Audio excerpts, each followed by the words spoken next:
nongeye kugusuza nkubwira ngo nkwifurije ibyiza, amahoro, ibyishimo ndetse no kubaho.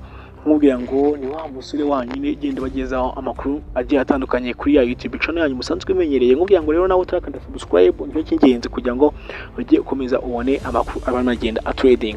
Nkubwira rero tugarutse kuri icuno k'umunyihanganiye cyane ku musore Chris Eazy ndetse n'umukobwa Nyambo, Miss Nyambo. Umwe rero akaba ari umuhanzi, undi akaba ari umukinnyi wa filime muri rusange. Mugenda mubona muri filime nyinshi cyane nko muri My Heart, The Message, Umuturanyi ndetse n'izindi zigiye zitandukanye bakomeza kugenda bakora cyane cyane comedy. Nubwo agenda akorana n'abahanzi cyangwa se n'umuhanzi indirimbo arimo muzagende muyirebe. Rero nyine tukaba tujye kuganira ku magambo umukobwa Nyambo yabaye yatangaje cyangwa se yabaye yavuze kuri Eazy cyangwa se uburyo amutekerezamo, akaba yatangaje amarangamutima cyangwa se urukundo amufitiye ku buryo Eazy aba yabishaka yiteguye kuba yamubera umugore ubuziraherezo, akaba abana cyangwa se atari bya bindi byo kugira ngo baswike by'amagambo. Akaba ari amagambo yasize ku mbuga nkoranyambaga ziwe, haba kuri community, kuri za post bapostinga kuri YouTube channel yiwe Miss Nyambo, kuri Facebook yiwe page nabyo yabishizeho, Instagram ye ndetse n'urubuga rwa X usige rwasimbuye nyine Twitter, rwahoze ari Twitter. Umukobwa rero Nyambo nyine yatangaza amakuru bivuze ko nyine cyangwa se bisobanuye ko ibintu yavuze abaye ari seriously, niko nyine amaze igihe cyangwa se atangiye kwiyumvamo umusore Chris Eazy. Ni umukobwa utari mubi cyane, nako utari na mubi, kandi kuvuga ngo si mubi cyane. Ni umukobwa mwiza bigeze no kujya guhatanira ikamba rya Miss Rwanda, ariko ntibyaza kumuhira, niko kwitangira kwinjira muri sinema biramuhira ku buryo amaze kujya abasubscribers bari hejuru y'140. Urumva ko ni urundi rwego cyane cyane nyine nk'umukobwa abamaze kugeraho, kuko ni ibintu bidapfa gukorwa n'abantu abari bo bose. Natwe niyo nabireba hangara nako rwose birimo biragenda byanga, ariko niba ushaka nyine ukande subscribe, like, ujye muri comment utubwire uko ubitekereza. Reka duhere kuri no mukobwa rero Miss Nyambo. Ni umukobwa atangiye sinema mu mwaka wa 2020 ariko yamenyekanye mu 2021, 2022 na 2023. Bivuze ko uyu mwaka wa 2024 ni umwaka wa kane atangiye amenyekanye muri sinema muri rusange. Bamwe mu Banyarwanda cyangwa se Abanyarwanda bose baba mu Rwanda cyangwa se hanze y'igihugu, harimo n'abandi bantu bumva ikindi Kinyarwanda cyangwa se batari Abanyarwanda cyangwa se bakurikirana filime z'Abanyarwanda bazi umukobwa Inkindi Aisha. Ni umuntu yamaze gukora muri sinema ibintu byinshi cyane bitandukanye, amafaranga, inshuti, abafana ndetse n'imodoka agendamo n'inzu yiwe. Umva ko ari ibintu bitangaje. N'ahantu nyine yagiye andikira izina ndetse akamubyarira n'umugisha. Reka turuke kuri no musore Chris Eazy, umusore uri mwe mu bahanzi bakomeye cyane cyane ko nta muntu ajya akora boss ngo iyo collabo iraburise. Ntabwo bishoboka, ntabwo collabo ijya munsi ya miliyoni views, cyane ko nawe nta ndirimbo n'imwe agira itari muri hejuru ya miliyoni 2 kuzamura views. Umusore Chris Eazy ukora gake ariko managingwa n'umusore muzu cyangwa se umupapa papa Bubona uzwi nka Junior Giti. Uyu musore rero Chris Eazy akaba akorera nyine muri rusange muri groupe, muri Giti Business Group,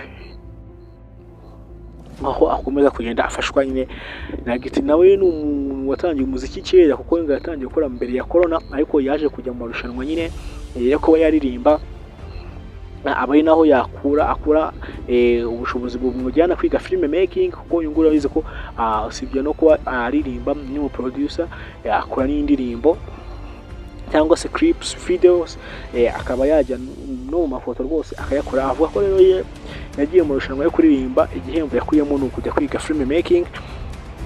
Ni naho yakuye nyine udutendo cyangwa se turadukurira mujya mubona akora muri videos, kuko kuri videos ziwe nyine niwe uzieditingira. Ibyo ngibyo nyine byanakomeje cyane. Uyu musore Eazy akomeza kugenda akora nyine umuziki, cyane cyane ko mbere nyine yaririmbaga hip hop, ntabwo yaririmbaga R&B. Yaje kugenda gutya akora nyine indie songs, ahuza na Giti group, ahuza na Giti rero nyine aramuza kumubwira ngo uzaze nyine dukorane indirimbo cyangwa se dukore turebe ko nyine hari ikintu byabyara. Bashe kugira gutya barakorana, aza kumusinyisha amasezerano ndetse nyine haza kuvamo n'inyungu nyine zigiye zitandukanye hagati ya eazy ndetse na junior manager wiwe.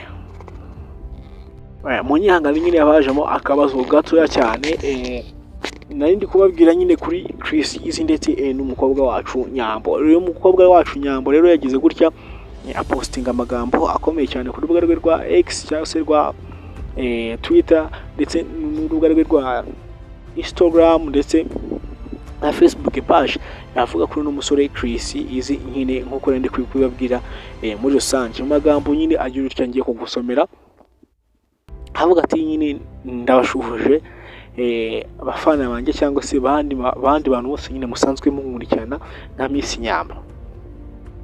Nkomeje kubifuriza umwaka nyine mushya wa 2024 dukomeje kugenda twinjiramo, mbifuriza nyine amahirwe gusa n'imigisha no kubaho mukundwa n'Imana n'abantu muri rusange. Ntago ndenze cyane cyangwa se ngo ntago nzwi cyane ku rwego nyine ibintu byanjye nyine tradinga nk'abahanzi, ariko ibyo ngibyo ntago bivuza amarangamutima yanjye cyangwa se ntago bimbuza gufata amarangamutima yanjye nyine ngome nayashyira hanze, unyamenyeshe mu bamwe mu bakunzi ndetse n'abirasi bakomeza kugenda badukurikirana umunsi ku wundi. Ati mwaranshyigikiye, murabizi hamwe na bamwe nyine murankunda, murabizi niyo mpamvu ngiye kugaragaza nyine amarangamutima yanjye cyane cyane feelings mfitiye nyine n'umusore Chris eazy. Ikintu cya mbere mbanje kubabwira ko nuko uno musore Chris eazy umusore muto mwiza ufite vision cyangwa se ejo hazaza heza, afite future nziza.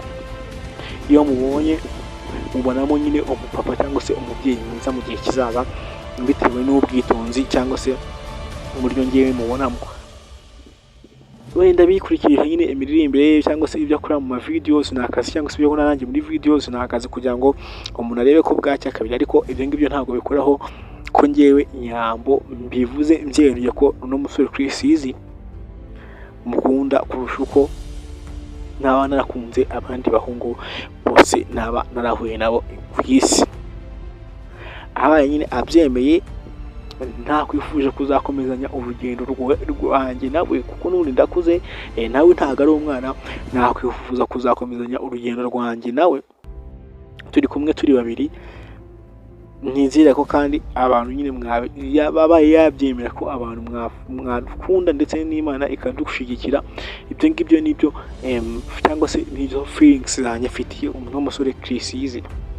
Mbivuze mbicishije ku itangazamakuru cyangwa se ku mbuga nkoranyambaga, ariko nawe negereje igisubizo aza kumbwira nyine nawe ntaceceke ambwiye. Niba anyanze abimbwire cyangwa se niba nawe yabaye nyine yanyimira nabyo abimbwiye, kuko buriya byamfasha cyane cyangwa se bigatuma ndyama nkasinzira. Mbivuze nyine bimvuye ku mutima, ntabwo mbivuye nyine ari ibintu nyine byo kugira ngo mbike hashye bya bindi by'ino, mbivuze nyine bimvuye ku mutima. Murakoze cyane.